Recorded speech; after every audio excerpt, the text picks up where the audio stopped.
மதமாற்றம் செய்ததாக அப்பா மீது புகார்.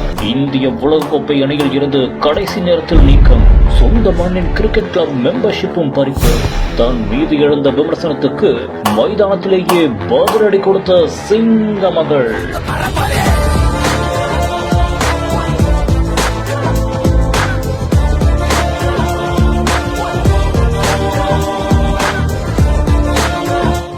ஒட்டுமொத்த இந்தியாவும் தற்போது உரைக்கும் ஒரு பெயர்தான் ஜெமிமா ரோட்ரிக்ஸ்.